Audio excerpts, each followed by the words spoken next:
Manifesto presentation చేసేటప్పుడు ఇక్కడే ఇలా నిల్చొని ఇలా మేనిఫెస్టోని ఇలా చూపించా. మన మేనిఫెస్టోని ఇలా చూపిస్తూ వాళ్ళు చెప్పిన మేనిఫెస్టో హామీలను కూడా ఇలానే చూపిస్తూ చెప్పా. ఇది సాధ్యమయ్యేటివి కాదయ్యా చంద్రబాబు నాయుడు చెప్పేటివి. రాష్ట్రానికి సంబంధించిన బడ్జెట్ ఇది, మనం చేస్తూ ఉన్న బటన్లు నొక్కే కార్యక్రమం ఇది, దీనికే ఇంత డబ్బు ఖర్చు అవుతుంది. మరి చంద్రబాబు నాయుడు ఏమో 1,72,000 కోట్లు సంవత్సరానికి అయ్యే ప్రతిపాదనలు ఆయన చెప్తా ఉన్నాడు. సూపర్ 6లు మోసము, సూపర్ 7లు మోసము అని చెప్పి చెబుతూ మనమేం చేయగలుగుతాము అన్నది కూడా ప్రజలకు అర్థమయ్యేట్టుగా కూడా మేనిఫెస్టో సందర్భంగా కూడా చెప్పడం జరిగింది.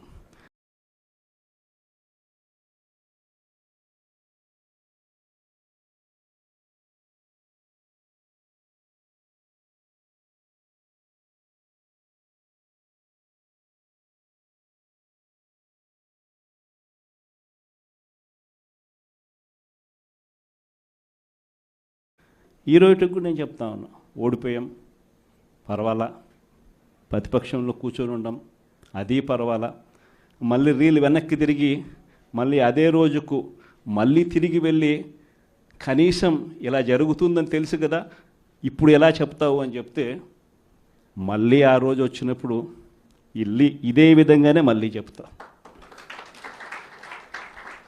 ఎందుకనంటే రాజకీయాలలో విలువలు, విశ్వసనీయత అన్న పదానికి అర్థం అదే. ఎన్నికలు ఎప్పుడొచ్చినా కూడా అదే విలువలు, అదే విశ్వసనీయత అన్న ఒకే ఒక్క పదం మీద మళ్ళీ వైఎస్ఆర్సీపీ మళ్ళీ అఖండ మెజారిటీతో మళ్ళీ గవర్నమెంట్. కానీ ఈసారి ఫామ్ చేసినప్పుడు మాత్రం ప్రజలకు చంద్రబాబు నాయుడు నైజం పూర్తిగా అర్థమైపోతుంది. కాబట్టి మనల్ని మళ్ళీ 30 ఏళ్ళు అక్కడే కూర్చోబెట్టే విధంగా కూడా ప్రజలు ఖచ్చితంగా అడుగులు వేస్తారన్న నమ్మకం నాకుంది. ఎందుకంటే ఈరోజు ఒకవైపున ఇచ్చిన హామీలన్నీ కూడా పక్కకి వెళ్ళిపోవడం అన్నది ఒక ఆస్పెక్ట్ అయితే, రెండో ఆస్పెక్ట్ ఏమిటి అని అంటే ప్రతి వ్యవస్థ నిర్వీర్యమైపోయింది. కేవలం చంద్రబాబు నాయుడు గారి ప్రభుత్వం రాకమునుపు మన ప్రభుత్వం ఉండేది. మళ్ళీ మన ప్రభుత్వంలో ఎలా ప్రతిదీ కూడా ఎలా పగడ్బందీగా ఎలా జరిగింది, చంద్రబాబు నాయుడు ఎందుకు చేయలేకపోతున్నాడు, ఈ చర్చ ప్రతి ఇంట్లోనూ కూడా జరుగుతూ ఉంది. ప్రతి పథకము కూడా ట్రాన్స్పరెంట్గా, పారదర్శకంగా ప్రతి ఇంటికి చేర్చే పరిస్థితి నుంచి ఈరోజు అన్ని కొలాప్స్. కేవలం 9 నెలలు. ఒకవైపున వ్యవస్థలన్నీ కొలాప్స్, మరోవైపున ఏది చూసినా స్కామే. ఏ గ్రామంలో చూసినా బెల్ట్ షాపులు. ఎమ్మెల్యే దగ్గరుండి ఆక్షన్ పాడిస్తూ ఉన్నాడు. 2 లక్షల 3 లక్షల నీ ఇష్టం. ఆ 2 లక్షలు కట్టడానికి పోలీసులు సపోర్ట్ చేస్తారు, దగ్గరుండి మద్యం అమ్మేట్టుగా. ఎంఆర్పి రేటుకు వాళ్ళు కొనుక్కుంటారు, ఎంఆర్పి రేటు ప్లస్ ఇలా ప్రాఫిట్ వేసుకొని వాళ్ళు అమ్ముతారు. ఏ గ్రామంలో చూసినా కూడా, ఏ బంకులో కూడా ఈరోజు మద్యమే కనిపిస్తూ ఉంది. మొట్టమొదటిసారిగా గవర్నమెంట్ నడుపుతా ఉన్న మద్యం షాపులను తీసేసి ప్రైవేట్ వాళ్ళని తీసుకొచ్చేసినారు. ఇసుక ఎక్కడ పడితే అక్కడ డబల్ ద రేటుకి అమ్ముతూ ఉన్నారు. ప్రతి నియోజకవర్గంలోని ప్యాకాట క్లబ్బులు ఎక్కడ పడితే అక్కడ కనిపిస్తూ ఉన్నాయి. ప్రతి నియోజకవర్గంలో ఏ పని జరగాలన్నా కూడా, ఫ్యాక్టరీ నడపాలన్నా, ఆ నియోజకవర్గంలో మైన్ ఒకవేళ చేస్తూ ఉంటే చేసుకోవాలన్నా, ఏదైనా కూడా నాకింత నీకింత అని ఎమ్మెల్యే దగ్గర నుంచి మొదలైతే చంద్రబాబు నాయుడు దాకా పంచుకోవడాలి.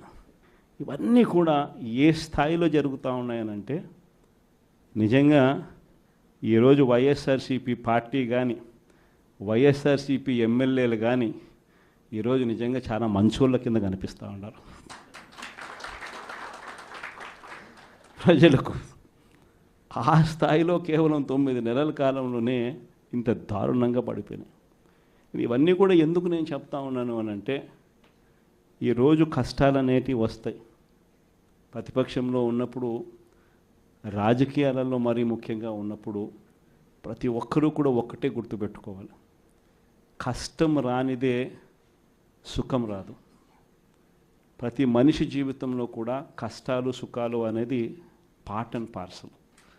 ప్రతిపక్షంలో ఉన్నప్పుడు మన కష్టాలు కనిపిస్తాయి, కానీ ఆ ప్రతిపక్షంలో ఉన్నప్పుడు ఆ కష్టాలలో వచ్చినప్పుడు మనం ఆ కష్టాలను ఎలా ఎదుర్కొంటాం అన్నది మనల్ని లీడర్లు చేస్తాయి.